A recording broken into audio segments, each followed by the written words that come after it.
Hi friends, ఈ video చూస్తున్న చిన్న పెద్ద ప్రేక్షకులందరికీ విజ్ఞప్తి. ఇది కథ మాత్రమే. ఇందులో చెప్పబడ్డ చూపబడ్డ దెయ్యాలు, మంత్రాలు, తంత్రాలు అన్నీ కల్పితమే. నిజ జీవితంలో దెయ్యాలు ఉంటాయి అని మిమ్మల్ని నమ్మించడం మా ఉద్దేశం కాదు.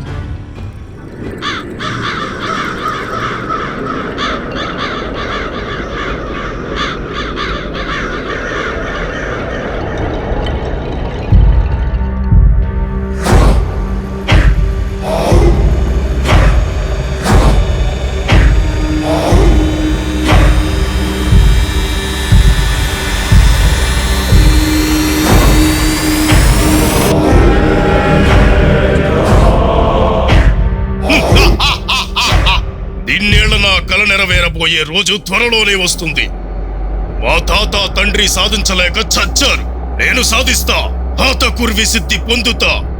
ఆతల లోకానికి అధిపతిని అవుతా. తాత బిడిషా, నువ్వు నేర్పిన విద్యతో నువ్వు సాధించలేనిది నేను సాధిస్తా. ఆతలలోక సిద్ధిని పొందిన మరుక్షణమే ఆ మంత్రాలవ్వని దాని పరివారాన్ని చిత్రహింసలు చేసి చంపుతా అని అసురేంద్రుడు అతలలోకదారిని కనుక్కోవడానికి కావలసిన వాటిని సాధించడానికి బయలుదేరాడు. బిడుషా అనే దుష్టమాంత్రికుడి మనవడు ఈ అసురేంద్ర.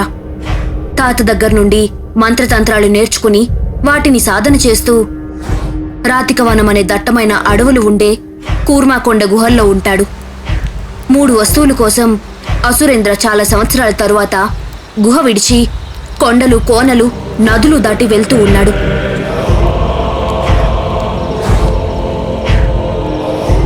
అలా కొన్ని రోజులకి పెనుకొండ అనే ఊరు చేరుకున్నాడు. ఆ ఊరిలో సంతకు వెళ్లి, తాత, మామిడి పళ్ళు ఉన్నాయా? రసాలు కావాలి. చలికాలంలో మామిడి పళ్ళు ఎలా దొరుకుతాయి బాబు? అది కూడా రసాలు అసలే దొరకవు. తెలుసులే తాత, కానీ ఏమో దొరకచ్చేమో అని అడిగా. పోనీ మంచి జొన్నలు ఎక్కడ దొరుకుతాయి? దొరుకుతాయి బాబు. ఈ సంత చివరి కొట్టులో జొన్నలు మాత్రమే అమ్ముతాడు. వెళ్ళు. అసురేంద్ర అక్కడికి వెళ్లి చూస్తే 2 మూటలు జొన్నలు ముందు పెట్టుకుని అమ్ముతున్నాడు అర్జున్. నాకు 100 మూటలు జొన్నలు కావాలి. ఉన్నాయా బాబు? 100 మూటలే? అన్ని జొన్నలు మా చుట్టుపక్కల ఊర్లో ఎక్కడ పండవయ్యా. నేను రోజుకు 2 మూటలు మాత్రమే ఇవ్వగలను. రోజుకు 2 మూటలేనా? సరిపోవు. నాకు ఎలా? ప్రతి నెల 100 మూటలు అవసరం. ఇప్పుడెలా? ఇంకెవరూ లేరా జొన్నలు అమ్మేవాళ్ళు? అసలు అన్ని జొన్నలు పండించే వాళ్ళే లేరయ్య గారు ఈ ఊర్లో. అందరూ వరి పండిస్తారు. మరి నువ్వెలా రోజుకి 2 మూటలు ఇవ్వగలవు? అంత పెద్ద పంట ఉందా నీకు? 1 ఎకరం ఉందయ్యా, కానీ నేను మీకు రోజుకి 2 మూటలు మాత్రమే ఇవ్వగలను. అది ఎలా అని మాత్రం అడగొద్దు. సరే సరే, నాకెందుకులే నీ వ్యాపార రహస్యం అని చెప్పి మళ్ళీ వస్తా అని అక్కడి నుండి వెళ్లిపోయాడు. చీకటి పడ్డాక కొట్టు కట్టేసి ఆ రోజు అమ్మగా మిగిలిన జొన్నలు భుజాన వేసుకుని అర్జున్ ఇంటికి బయలుదేరాడు. అర్జున్ వెనుకే చడి చప్పుడు కాకుండా వెంబడిస్తూ అసురేంద్ర. అర్జున్ ఉండే ఇల్లు, ఇంటి వెనుక ఉన్న చిన్న పొలాన్ని చెట్టుచాటు నుండి గమనిస్తూ ఉన్నాడు. జొన్న చేనుకు నీళ్లు పెట్టి పడుకున్నాడు అర్జున్.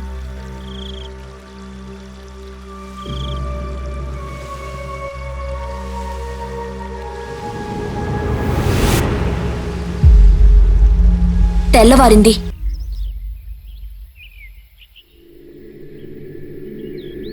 అసురేంద్ర రాత్రంతా అక్కడే ఉన్నాడు. రాత్రి ఒక్క జొన్నకంకి కూడా లేని మొక్కలు తెల్లవారేసరికి చూస్తే బోలెడు జొన్నలతో కలకల్లాడుతూ కనిపిస్తున్నాయి. ఇదన్నమాట రహస్యం. నాకు కావలసింది దొరికింది. ఇదేమీ తెలియనివాడిలా నటిస్తూ సాయంత్రం సంతలో అర్జున్ కొట్టుకు వెళ్లి 2 మూటలు జొన్నలు కొని మాటలు కలుపుతూ, బాబు, నీ దగ్గర దాపరికం ఎందుకు? నా దగ్గర 10,000 పావురాలున్నాయి. నీకు తెలుసు కదా పావురాలకి జొన్నలంటే ఎంత ఇష్టమో. అవి రోజుకి 2.5 మూటల జొన్నలు తింటాయి. వాటిని మేపడానికి ప్రతి నెల నాకు 100 మూటలు అవసరం. సరే, మీరుండే చోటు చెప్తే నేనే మీ వద్దకు వచ్చి రోజుకి 2 మూటలు ఇస్తాను.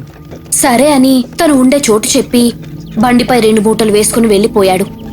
ఊరి చివర నిర్మానుష్యమైన ప్రదేశంలో తన క్షుద్ర శక్తితో ఇల్లు పెద్ద గొడ్ల చావడి సృష్టించాడు. అన్నట్టుగానే 2 రోజుల తరువాత గాడిద మీద 2 మూటలు జొన్నలు వేసుకుని వచ్చాడు అర్జున్. ఈ దారిలో ఎప్పుడూ రాలేదు. ఇదే మీ ఇల్లా? కాదు కాదు, అద్దె కొంప. నా మందు నమ్మేశాక డబ్బు తీసుకొని మా ఊరు వెళ్ళిపోతా. మందా? అదేంటి, మీకు పావురాలున్నాయని చెప్పారు? ఓ, అదే అదే, పావురాల మంద. అని ఆకాశంలోకి చూపిస్తే బోలెడు పావురాలు ఎగురుతూ ఉన్నాయి.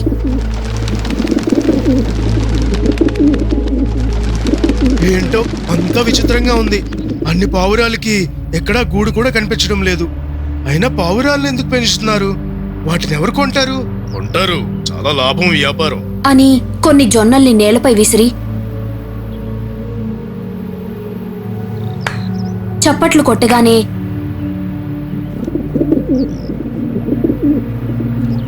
కొన్ని పావురాలు నేల మీదకి వచ్చి జొన్నలు తింటున్నాయి. ఇప్పుడు నీకు విచిత్రం చూపిస్తా. ఎవరికి చెప్పన నొట్టేయు. సరే ఒట్టు, ఎవ్వరికీ చెప్పను. అని చేతిలో చెయ్యి వేయగానే తన మెడలో ఉన్న ముద్రపై చెయ్యి వేసి యాజుర్మ హతకుర్వి భయంకరి మాస్మహి హతకుర్వి సాధక ప్రియంకరి వర్జీవలయా జుర్మమా అస్మహి మంత్రం చెప్పి ముద్రపై నుండి చెయ్యి తీయగానే చేతిలో భస్మం, గింజలు తింటున్న పావురాల పైన భస్మం జల్లి చప్పట్లు కొట్టగానే పావురాలు గొర్రెలుగా మారిపోయాయి. అరే, పావురాలు గొర్రెలైపోయేంటి? అదెలా సాధ్యం? ఆశ్చర్యంగా ఉందే. మా తాతగారు నాకు నేర్పిన విద్య ఇది.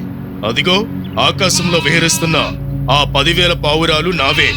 నేనెక్కడ ఉంటే అవి అక్కడే ఎగురుతూ తిరుగుతూ ఉంటాయి. మేత వేస్తే కిందకి వాలి తింటాయి.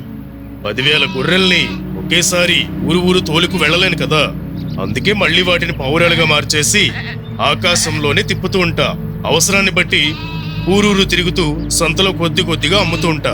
ఇలాంటి విద్య నాకు తెలిస్తే నేను బోలు డబ్బు సంపాదించేవాణ్ణి. కానీ ఏం లాభం? ఎకరం భూమిలో రోజు కాచే జొన్నలు తప్ప నాకేమీ లేదు. ఏంటి, రోజు కాచే జొన్న మొక్కల? అదెలా సాధ్యం? చాలా సంవత్సరాల క్రితం ఒక నల్ల పిశాచి నాకు ఒక మహిమ కుండ ఇచ్చింది. దానివల్లే రోజు కాచే జొన్న పంట పండుతూ ఉంది నా పొలంలో. అని అసురేంద్రని తనతో పాటు వాళ్ళ ఇంటికి తీసుకువెళ్లి వాళ్ళ జొన్న తోట చూపించాడు. రోజూ సంతలో అమ్మగా మిగిలిన జొన్నల్ని ఇంటి బయట వదిలేస్తే వాటిని పావురాలు పక్షులు తింటూ ఉన్నాయి. అది చూసి అసురేంద్ర మంత్రం చెప్పి యాజుర్మ హతకుర్వి భయంకరి మాస్మహి హతకుర్వి సాధక ప్రియంకరి వర్జీవలయా జుర్మమా అస్మహి 2 పావురాలపై భస్మం వేసి చప్పట్లు కొట్టగానే పావురాలు 2 గొర్రె పిల్లల్లాగా మారిపోయాయి. నువ్వు ఈ 2 గొర్రె పిల్లల్ని తీసుకో మిత్రమా. మిత్రమా, నాకు కూడా మంత్రం చెప్పవా? నేను కూడా డబ్బులు సంపాదిస్తా. ఎన్నాళ్ళు ఇలా అరాకొరా సంపాదనతో బ్రతికేది? నేను నీకు మంత్రం చెప్పాలి అంటే నువ్వు కూడా బదులుగా అంతే మహిమ గలది ఏదో ఒకటి నాకు దానంగా ఇవ్వాలి మిత్రమా. సరే, నీకెలాగూ జొన్నలు కావాలి అంటున్నావుగా, నా తోటానికి దానంగా ఇస్తున్నా. ఇక నుంచి నిత్యం కాచే మహిమగల జొన్న చేనుని నీకిచ్చేస్తున్నా. అని పరుగున తోటలోకి వెళ్లి జొన్న మొక్కల మధ్య గొయ్య తవ్వి ఒక కుండని తీసుకువచ్చి అసురేంద్ర చేతిలో పెట్టి దీనివల్లే ఈ జొన్న తోటకి మహిమ. ఇది నీకు దానంగా ఇచ్చేస్తా. బదులుగా నాకు పావురాలని గొర్రెలుగా మార్చే మహిమ నేర్పించు మిత్రమా. సరే అని అసురేంద్ర అర్జున్ మెడలో ఒక ముద్రని కట్టి చెవిలో మంత్రం చెప్పి ఈ మంత్ర రహస్యం ఎవరికైనా చెప్పిన మరుక్షణం నుండి ఆ మంత్రం పనిచేయదు అని వెళ్ళిపోయాడు. మరుసటి రోజు లేచి చూస్తే 4 పావురాలు జొన్నలు తింటూ ఉన్నాయి. అసురేంద్ర ఇచ్చిన ముద్రపై చెయ్యి వేసి యాజుర్మ హతకుర్వి భయంకరి మాస్మహి హతకుర్వి సాధక ప్రియంకరి వర్జీవలయా జుర్మమా అస్మహి అని మంత్రం చెప్పి చూస్తే చేతిలో భస్మం. దానిని పావురాలపై జల్లి చప్పట్లు కొట్టగానే అవి గొర్రెలుగా మారిపోయాయి. సంతోషంతో వాటిని ముందు రోజు అసురేంద్ర ఇచ్చిన వాటిని కలిపి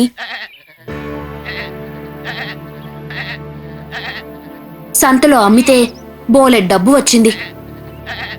అది తీసుకువచ్చి భార్యకి ఇస్తే చాలా సంతోషించింది. కాని మన జొన్న చేనేంటి ఎండిపోయింది, ఇక మనం బ్రతికేదెలా? అయినా అసలు మహిమగల జొన్న చేను ఎలా ఎండిపోయింది? అసలు నీకింత డబ్బెక్కడిది? పోతే పోనే బోడి చొనచేను, దానికన్నా బాబు లాంటి మహిమ పొందా, కానీ దానికోసం నీకేం చెప్పలేను, ఎందుకంటే అది రహస్యం.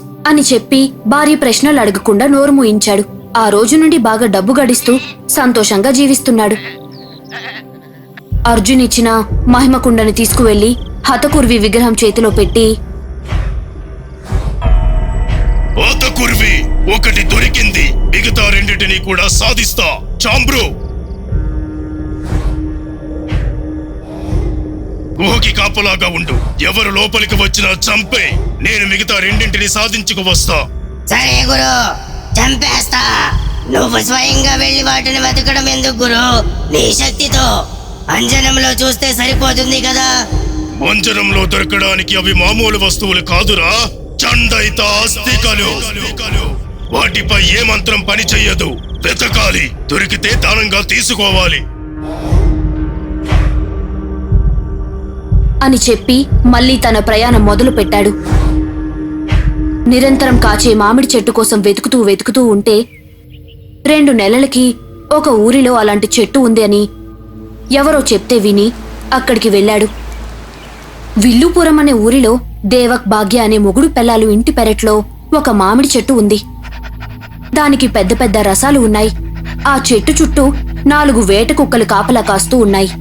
ఇదే ఆ మహిమగల చెట్టా, లేక సహజ సిద్ధంగానే పళ్ళు కాస్తున్నాయా? అని చెట్టు దగ్గరకు వెళ్లబోతే కుక్కలు అరుస్తూ అసురేంద్ర మీదకు వచ్చాయి. కుక్కల అరుపులు విని ఇంట్లో నుండి దేవక్ వచ్చి,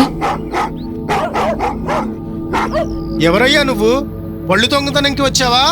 అయ్యో కాదు కాదు, కొందామని వచ్చా అండి. ఈ రోజుకి జమీందారు గారి కోడలు 10 వెండి నాణ్యాలు పెట్టి చెట్టు పళ్ళు మొత్తం కొనుక్కుంది. నువ్వు రేపురా చూద్దాం. నేను 10 బంగారు నాణాలు ఇస్తా, ఒక్క మామిడి పండు ఇవ్వండి చాలు. ఒక పండుకి 10 బంగారు నాణేలా? నిజమే? అని గబాగబా చెట్టు నుండి ఒక పండు కోసి ఇచ్చాడు. అసురేంద్ర ఆ పండును తినేసి టెంకని కింద పడేసి కాలితో తొక్కి, యాజుర్మ హతకుర్వి భయంకరి మా అస్మహి హతకుర్వి సాధక ప్రియంకరి వర్జీవలయా జుర్మమా అస్మహి అని మంత్రం చెప్పి కాలు తీయగానే 10 బంగారు కాసులు ఉన్నాయి. అది చూసి ఆశ్చర్యంతో నోరు వెళ్లబెట్టి ఉండిపోయాడు దేవక్.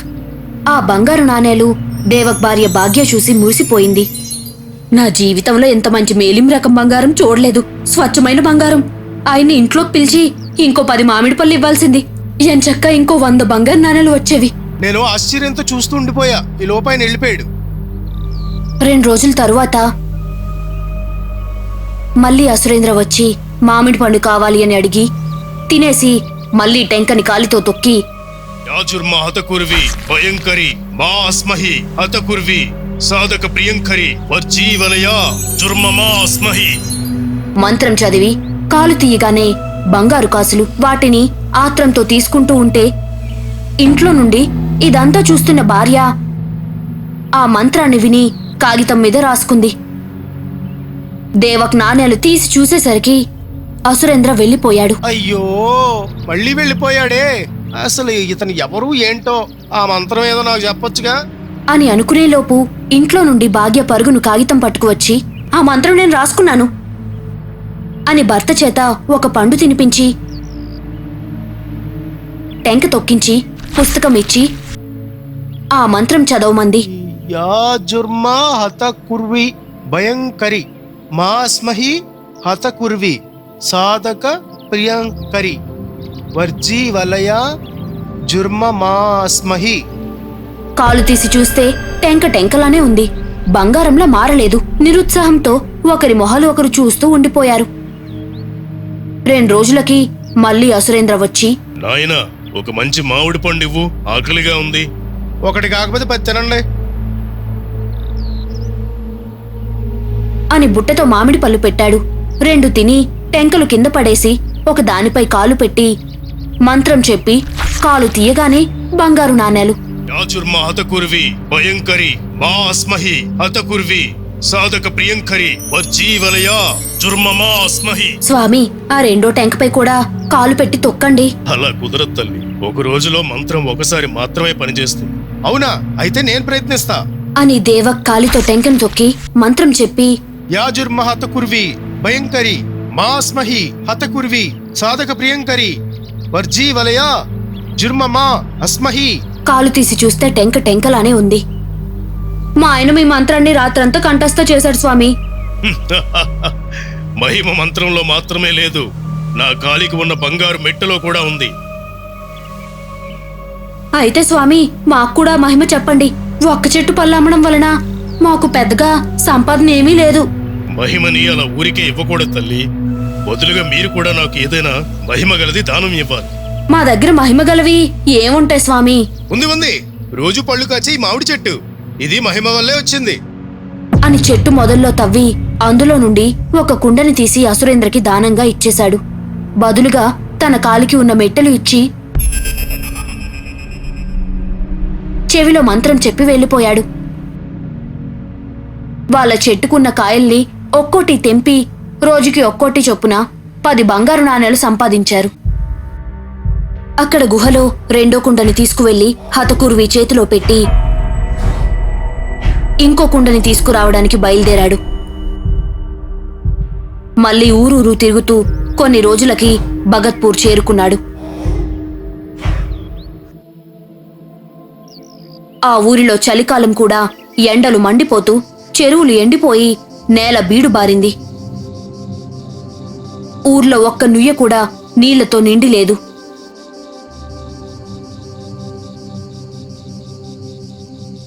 నేను వెతకబోయే మూడో కుండ ఖచ్చితంగా ఇక్కడే ఉండి ఉండాలి అని అనుకుంటూ ఊర్లోకి వెళ్లి చూస్తే ఎద్దుల బల్ల మీద బోలెడు కుండలతో నీళ్లు మోసుకుపోతున్నారు.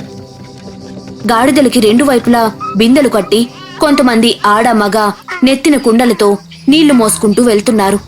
వాళ్ళని వివరమడిగి ఎక్కడి నుండి నీళ్లు తెచ్చుకుంటున్నారో తెలుసుకుని ఆ నుయ్య దగ్గరకు వెళ్లి చూస్తే బిందెడు నీళ్లకి 1 నాణెం చొప్పున వసూలు చేస్తున్నాడు లాలు. ఉదయం నుండి ఇప్పటికే 1098 బిందెళ్ళు నీళ్ళు అమ్మా, ఇదిగో తీసుకో అని భార్య రాణికి నాణేలు ఇచ్చేసి ఇంట్లోకి వెళ్లిపోయాడు. రాణి వెళ్లి నూతిపై మూత వేసి తాళం వేసింది. ఇదంతా చెట్టు చాటు నుండి చూస్తూ ఉన్నాడు అసురేంద్ర. చీకటి పడ్డాక బాటసారి వేషంలో వచ్చి తలుపు తట్టి, అయ్యా, నేను చోడవరం ఊరు వెళ్తున్నాను. చాలా దూరం ప్రయాణం చేసి అలసిపోయా. ఈ రాత్రికి నాకు భోజనం పెట్టి మీ ఇంట్లో పడుకోనిస్తారా? ఊరికే ఏం వద్దు, బదులుగా 1 బంగారం కాసు ఇస్తా.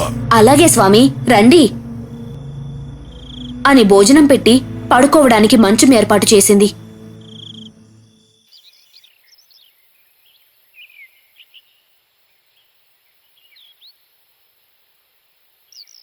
మరుసటి రోజు లేవగానే కమండలంలో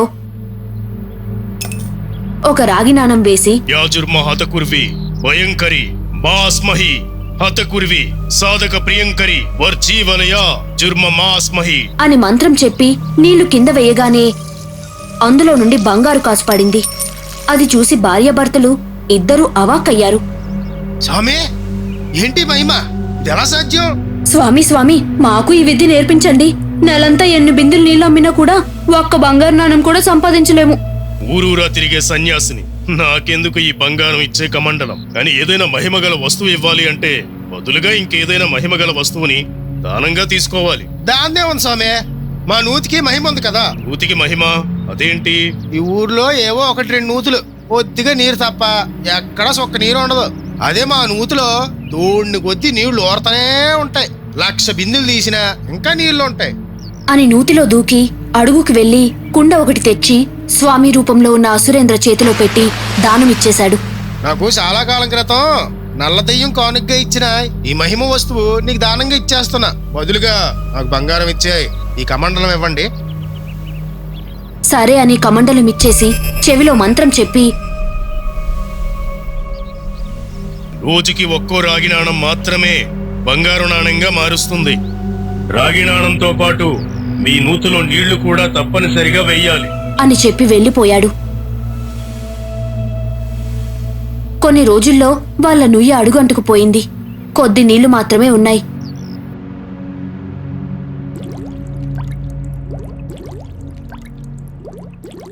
అక్కడ అసురేంద్ర 3వ కుండ హతకుర్వి నెత్తిన పెట్టి గుహ మొత్తం దద్దరిల్లేలా మంత్రం చదువుతూ యా జుర్మ హతకుర్వి భయంకరి మాస్మహి హతకుర్వి సాధక ప్రియంకరి వర్చి వలయ జుర్మ మాస్మహి.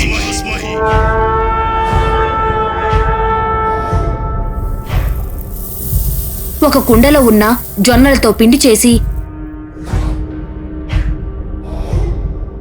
ఇంకో కుండలో ఉన్న నీళ్లతో పిండిని కలిపి ఒక పిండి బొమ్మ తయారు చేశాడు. మూడో కుండలో ఉన్న మామిడి టెంక పీచుని తీసి బొమ్మ తలపై పెట్టగానే పీచు మొత్తం జుత్తుగా మారి భయంకరమైన చండైతి పిశాచిగా మారింది. ఏం కావాలిరా? ఎందుకు నన్ను నిద్రలేపావు? ఏం కావాలి అడుగు. అతలలోకానికి దారి చూపించు. హతకుర్విని ప్రసన్నం చేసుకొని హతకుర్వి సిద్ధిని పొంది అతలలోకంలో ప్రేత శక్తులకి అధిపతిని అవుతా. అది అంత సులువు కాదు. నీ ప్రాణానికే ప్రమాదం. జాగ్రత్త. అయినా పర్వాలేదు, నాకు అతలలోక దారి చూపించు. నాతో పతంగ తంత్రం చెయ్యి. వెంటనే మనిషి అస్థికలతో పతంగ తంత్రం చేసి దానికి ఆ పిండి బొమ్మను గుచ్చి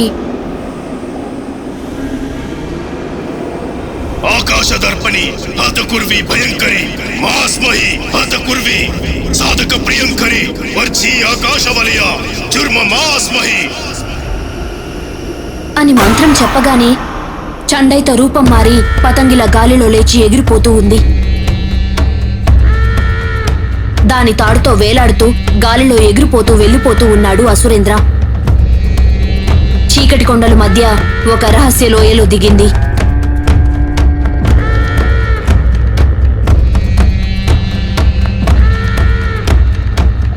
ఆ పతంగ రూపం ఉన్న చండైత నేలపై దిగగానే మళ్ళీ దాని అసలు రూపం వచ్చేసింది. నువ్వు అడిగిన పని చేసా. ఈ చీకటి సొరంగంలో 19 రోజులు ప్రయాణం చేస్తే పెద్ద ద్వారం చేరుకుంటావు. అదే అతలలోక ప్రవేశ ద్వారం. ఇక సెలవు. నన్ను దానంగా నీకు ఇచ్చిన ముగ్గురికి నా శాపం తగులుతుంది అని చెప్పి మాయమైపోయాడు చండైత. అక్కడ పెనుకొండలో అర్జున్ మెడలో ముద్ర తెగి నేలను పడింది. విల్లుపురంలో దేవక్కాలికి మెట్టలు ఊడిపోయాయి. భగత్పూర్లో లాలు చేతిలోని కమండలం నేలరాలింది. ఎక్కడ ఉన్న వాళ్ళక్కడ శిలలుగా మారిపోయారు.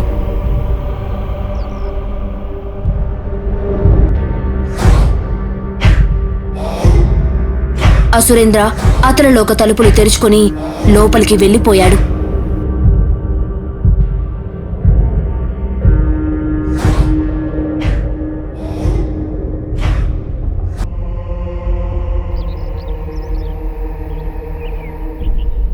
రోజులు గడుస్తున్నాయి.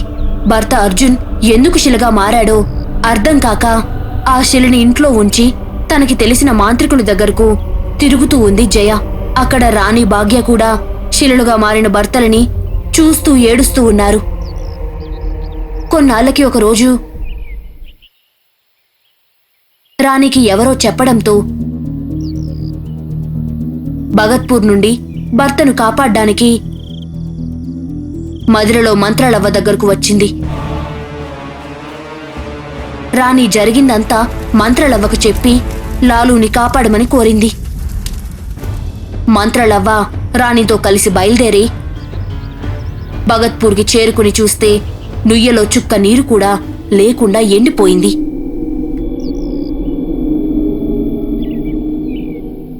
అనవసరంగా బంగారం కోసం ఆశపడి నూతిలో ఉండే మహిమగల కుండని ఒక స్వామికి ఇచ్చేశాం. ముందు మీ ఆయనకి ఆ కుండ ఎలా వచ్చిందో తెలుసుకోవాలి.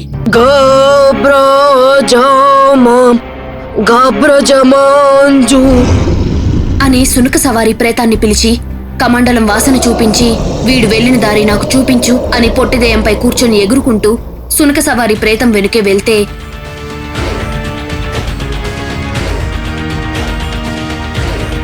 అది విల్లుపురం దేవకింటికి తీసుకువెళ్ళింది.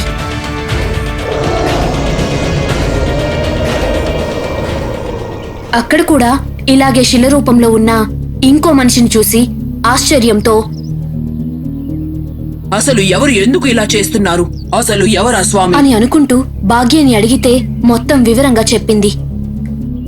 వాడికి మహిమగల కొండ ఇచ్చిన కొన్ని రోజులకి మా చెట్టుకి మామిడికాయలు పూయడం మానేశాయి. ఆ చెట్టు టెంకతో మాత్రమే బంగారం చేయొచ్చు కాబట్టి చెట్టు కాయలు లేకపోతే వాడిచ్చిన మెట్టెలు ఉపయోగపడవు. ఆ రోజు బంగారం కోసం కక్కుర్తి పడకుండా ఉండాల్సింది. నాకు బుద్ధొచ్చింది. మా ఆయన్ని కాపాడవ్వా తప్పకుండా కాపాడుతాను అని సునక సవారి ప్రేతంకి ఆ మెట్టెలు వాసన చూపించి వాడి ఆచూకీ కనుక్కోమంది. సునక సవారి ప్రేతం వెనుక పొట్టిదెయ్యంపై కూర్చొని ఎగురుకుంటూ వెళ్ళి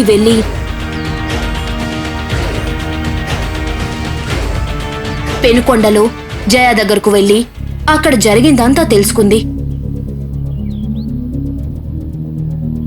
వాడు వెళ్లిపోయిన కొన్ని రోజులకి మా జొన్న చేను ఎండిపోయింది. ఒక్క పావురం కూడా వాల్లేదు. పావురం వాలితేనే కదా దానిని గొర్రెలా మార్చగలం. వాడు ఇచ్చిన ముద్ర ఇప్పుడు మాకు నిరుపయోగం. అయినా అత్యాసకుపోయి అనవసరంగా మా ఆయన ఆ కుండని వాడికి ఇచ్చేశారు.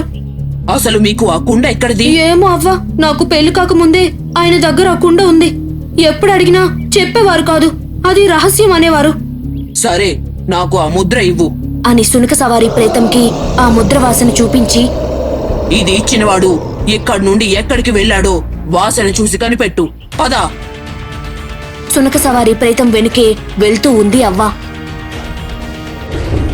సునక సవారి ప్రేతం సరాసరి అవ్వని రాతిక వనంలో ఉన్న కూర్మా కొండల్లోకి తీసుకువెళ్ళింది. కాని ఆ గుహలో వాడు లేడు.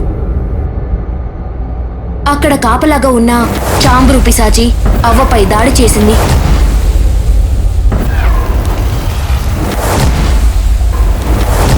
కాని అవ్వ తన బేతాల శక్తితో దాన్ని సూక్ష్మ రూపంలోకి మార్చేసి తన దగ్గర ఉన్న గాజు సీసాలో బంధించింది. పక్కదయ్యమా, ఎంత పొగరే నీకు! ఒంటి మీద పెసరంత కన్నలేదు కానీ పొగరికేం తక్కువ లేదు. మా అవ్వని చంపే అంత దమ్ముందా నీకు? దుమ్ములు విరిచేస్తా, జాగ్రత్త. క్షమించండి, నన్ను వదిలిపెడితే నేను పారిపోతా. వదిలిపెట్టు. నిన్ను వదిలిపెట్టాలంటే అసలు ఇక్కడ ఏం జరుగుతుందో దాచిపెట్టకుండా నాకు చెప్పు, లేదో నా చేతుల్లో భస్మమవుతావు. నన్ను భస్మం చెయ్యకు. చెప్తా. ఈ గుహలో ఉన్న విగ్రహం అతలలోక అధిపతి హతకుర్విది. అతల లోకంలోకి వెళ్లి హతకుర్వి ఉపాసన చేసి ఎలా అయినా అతల సిద్ధిని పొందాలి అని బిడుష 60 సంవత్సరాల క్రితం ప్రయత్నించాడు. కానీ అతలలోక దారిని కనుగొనడం వాడి వల్ల అవ్వలేదు. బిడుష కొడుకు ప్రయత్నించాడు, కానీ వాడు కూడా అతలలోక దారిని కనిపెట్టలేకపోయాడు. వాళ్ళిద్దరూ చచ్చారు. బిడుష మనవడు అసురేంద్ర మాంత్రిక్ ఎలా అయినా అతలలోక సిద్ధిని సాధించాలి అని చాలా కాలం ఈ గుహలోనే సాధన చేస్తూ వాళ్ళ తాత ఇచ్చిన తాళపత్రాలలో చెప్పిన క్షుద్రతాంత్రిక పూజలు చేసి హతకుర్వి ఉపశక్తి హతబాలని ప్రసన్నం చేసుకున్నాడు. యాజుర్మ హతబాల భయంకరి మాస్మహి హతబాల సాధక ప్రియంకరి వర్జీవలయా జుర్మ మాస్మహి. పలుకు హతబాల పలుకు, నాకు అతలలోకింకి దారి చూపించు తల్లి. మెచ్చాను. నీ క్షుద్ర పూజ ఫలించింది. నరమానవులు ఎవరూ అతలలోక దారిని కనుగొనలేరు. కాబట్టి నువ్వు చండైతని సాధించు. అది నిన్ను అతలలోక ద్వారం దగ్గరకు చేర్చుతుంది. కాని చండైత దేహం ఇప్పుడు 3 ప్రదేశాల్లో 3 వేరువేరు కుండల రూపంలో 3 ఆధీనంలో ఉంది. ఆ 3 అస్థిక కుండల్ని నువ్వు దానంగా స్వీకరించి 3ంటిని కలిపి చండైతని మేల్కొల్పు. అది మాత్రమే నిన్ను అతలలోక ద్వారం దగ్గరకు చేర్చగలదు. అసలు ఎవరు ఈ చండైత? దాని దేహం 3 ముక్కలుగా వేరు వేరు ప్రదేశాల్లో ఎందుకుంది? అది తెలుసుకోవాలంటే జలతంత్రం చేసి చండైతిని 3కి దానం చేసిన రక్తభూతాన్ని ఆవాహన చెయ్యు అని చెప్పి మాయమైపోయింది. పెద్ద మట్టి పాత్రలో నీళ్లు తీసుకొని అందులో హతబాల చెప్పిన విధంగా జలతంత్రం చేసి రక్తభూతంని ఆవాహన చేసి చండైత కోసం అడిగాడు అసురేంద్ర.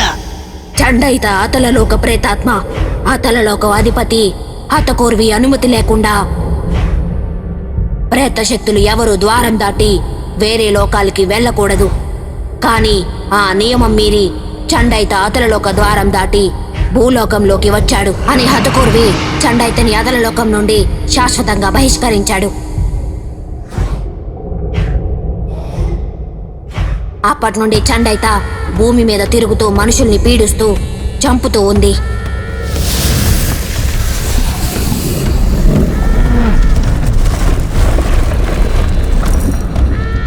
అది తెలిసి మహర్షి అతి కష్టం మీద తన తన 3 శిష్యులతో కలిసి చండైతిని బంధించారు. ఈ ప్రేత శక్తిని నాశనం చెయ్యలేం, బంధించాలి. కానీ వాడి శరీరం ఎప్పుడు ఎవరికి దొరికినా వాడు మళ్ళీ ప్రాణం పోసుకుంటాడు అని వాడి దేహాన్ని కాల్చి అస్థికల్ని 3 భాగాలుగా చేసి 3 కుండల్లో పెట్టి ఆ 3 కుండల్ని 3 వేర్వేరు ప్రాంతాల్లో పాతిపెట్టి వెళ్ళిపోయారు. అవి పాతిపెట్టిన చోటు ఎవరికీ తెలియకూడదని మహారుషి ఒక్కరు వెళ్లి పాతిపెట్టారు. కానీ ఆ కొండపై ఒంటి తాటి చెట్టు నుండి నేను అంతా చూస్తూ ఉన్నాను. సంవత్సరాలు గడిచిపోయాయి. ఆ కొండకి కొద్ది దూరంలో సోము మంగ్లీ అని 2 దంపతులు వాళ్ళు 3 పిల్లలతో ఉన్నారు. మంగ్లీకి జబ్బు చేయడం, సోముకి ఆధారమైన 2 ఆవులు పిడుగుపడి చనిపోవడంతో తినడానికి కూడా కష్టంగా ఉంది అని భార్యాభర్త ఆత్మహత్య చేసుకుని చనిపోదామని నిశ్చయించుకున్నారు. వాళ్ళ 3 పిల్లల్ని అనాథాశ్రమంలో వదిలి చనిపోదామని భార్యాభర్త 2 కొండెక్కారు. వాళ్ళకి నేను కనిపించి, నేను ఈ చెట్టు విడిచి వెళ్ళలేను, నాకు యక్షి శాపం పెట్టింది, నా శాపం పోయేలా చేస్తే మీరు కోరిన కోరిక నేను తీరుస్తాను. నా 3 బిడ్డలకి తినడానికి లోటు లేకుండా చూడు, చాలు. నా భార్యకి జబ్బు తగ్గి మేము సంతోషంగా ఉండేలా చూడు. సోము, నీ కోరిక తీర్చడం అవ్వదు. మీరు నాకు మనస్ఫూర్తిగా ఆహారం అవ్వాలి, అప్పుడే నేను మీ కోరిక తీరుస్తాను. హో, అయితే మా చావు వృధా అవ్వదు. సరే, మమ్మల్ని చంపుకు తిను. మా బిడ్డల 3కి 3 వేరు వరాలివ్వు. వాళ్ళు తిండికి బట్టకి లోటు లేకుండా బ్రతికితే చాలు. నీ భార్యని ఈ చెట్టుపైకి ఎక్కి కట్టేసి కాలి బ్రొటను వేలుతో కత్తితో ఘాటు పెట్టి వెళ్ళిపో. రక్తమంతా పోయి చనిపోగానే నాకు చెట్టు దిగే శక్తి వస్తుంది. ఈ లోపు నువ్వు రోజు భిక్షాటన చేసి వచ్చిన అన్నం రాత్రి తెచ్చి 3 కుండలతో ఈ చెట్టు కింద పెట్టి ప్రతి కుండలో నుండి 3 ముద్దలు నువ్వు తిన్నాక నన్ను పిలవాలి.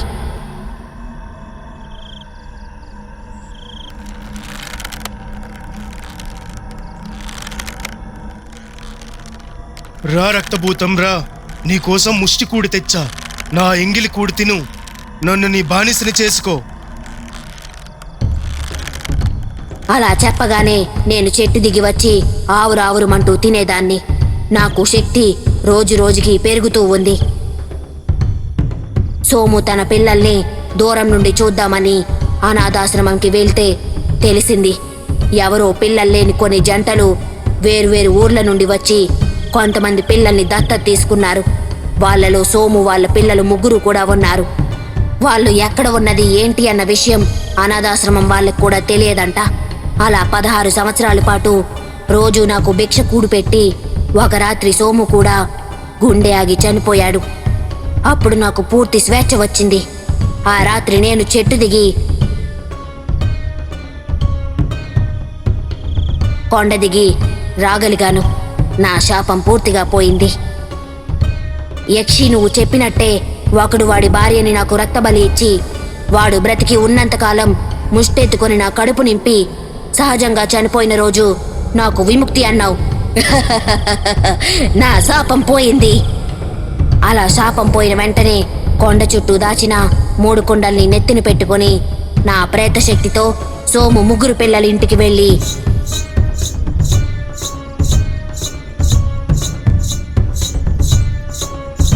అమ్మో, దెయ్యం దెయ్యం! భయపడకు అర్జున్, ఇదిగో ఈ కుండ తీసుకో. ఇది మహిమగల కుండ. దీనిని పాతిపెట్టిన చోటుని బట్టి అద్భుతం జరుగుతుంది. ఈ విషయం ఎవరికీ చెప్పొద్దు. ఈ కుండ నీకు ఎలా వచ్చిందో ఎవరికైనా చెప్తే దాని శక్తి పోతుంది అని జరిగిందంతా చెప్పి వెళ్ళిపోయాను. వాడు దానిని వాడి జొన్న చేనులో పాతిపెట్టాడు. అందుకే వాడికి రోజు జొన్నలు కాసే పంట వచ్చింది.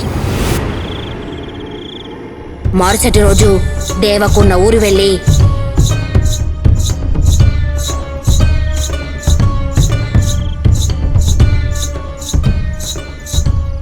దేవక్, రా బయటకి. దేవక్కి కూడా కుండ ఇచ్చి జరిగిందంతా చెప్పాను. వాడు దానిని మామిడి చెట్టు త్వరలో పాతిపెట్టాడు. అందుకే రోజు పళ్ళు పూసే చెట్టు అయ్యింది. మరుసటి రాత్రి లాలు ఇంటికి వెళ్ళి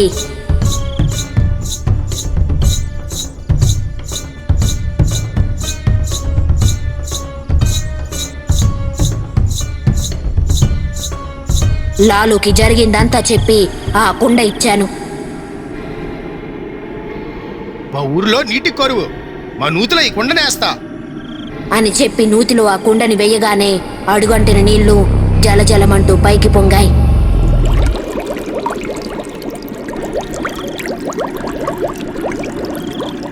అయితే నా అన్నలిద్దరు ఎక్కడున్నారు? నేను వాళ్ళని ఎలా కలవాలి? నువ్వు నా కోసం ఈ కుండ కోసం రహస్యంగా ఉంచినంతకాలం మాత్రమే ఈ కుండలకి శక్తి. ఒకవేళ మీరు ముగ్గురు కలిస్తే వాటి శక్తి పోతుంది. అలా నేను సోముకి ఇచ్చిన మాట నిలబెట్టుకున్నాను.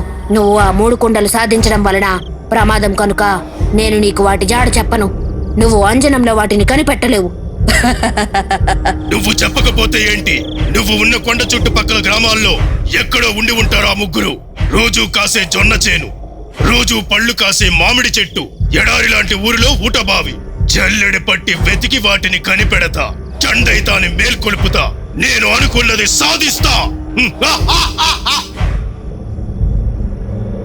అది అవ్వ జరిగింది. చండైత మేల్కోగానే ఇన్నాళ్ళు ఆ కుండలు కలిగిన వాళ్ళు చండైత శాపం తగిలి శిరలైపోయారు. మరి వాళ్ళకి శాపం పోయి మామూలు రూపం పొందడం ఎలా? మహర్షి చేసిన పని చెయ్యాలి. పొట్టి, నువ్వు వెంటనే వెళ్ళి లోకి పిల్లిదయ్యం సహాయంతో ఆ ముగ్గురు శిలల్ని తీసుకురా అని అవ్వ అక్కడే బేతాల ముగ్గు వేసి ఆ 3 కుండల్ని తీసి ముగ్గులో పెట్టి చండైతని ముగ్గులో బంధించింది. నిశాచర ఇచ్చిన బేతాల ఖడ్గంతో వాడిని 3 ముక్కలుగా నరికి చంపి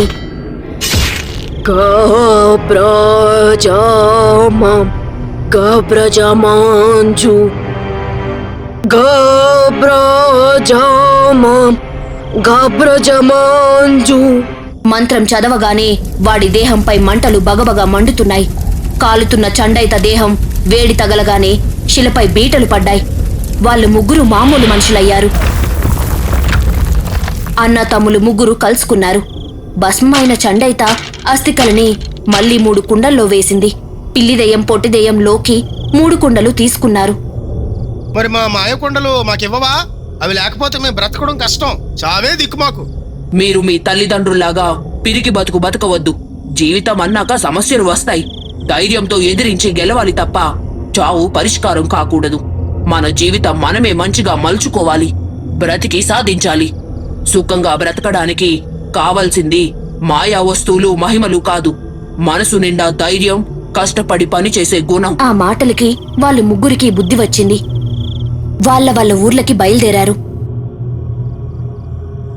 3 కుండల్ని లోకి ఒక దిక్కులో, పొట్టిదెయ్యం ఒక దిక్కులో, పిల్లిదెయ్యం మరో దిక్కులో రహస్య ప్రదేశాల్లో దాచిపెట్టారు. ఇంతకీ మీ గురువు ఏడ్రా?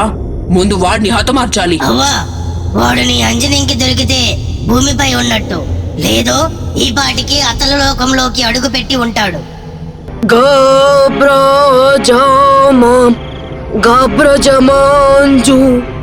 వాడెవడో రానున్న రోజుల్లో ప్రజలకి సమస్యలు, మాకు తలనొప్పి తెచ్చేలా ఉన్నాడు. వాడి సంగతి తరువాత ముందు నన్ను విడిచిపెట్టు. మీలాంటి మంచి వాళ్లతో నన్ను కూడా ఉండనివ్వండి. నేను మీకు ఉపయోగపడతా. నేను మీతో కలిసి ఉంటా. సరేరా, కానీ జాగ్రత్త. నకరాలు చేస్తే పుర్రె పగులుతుంది.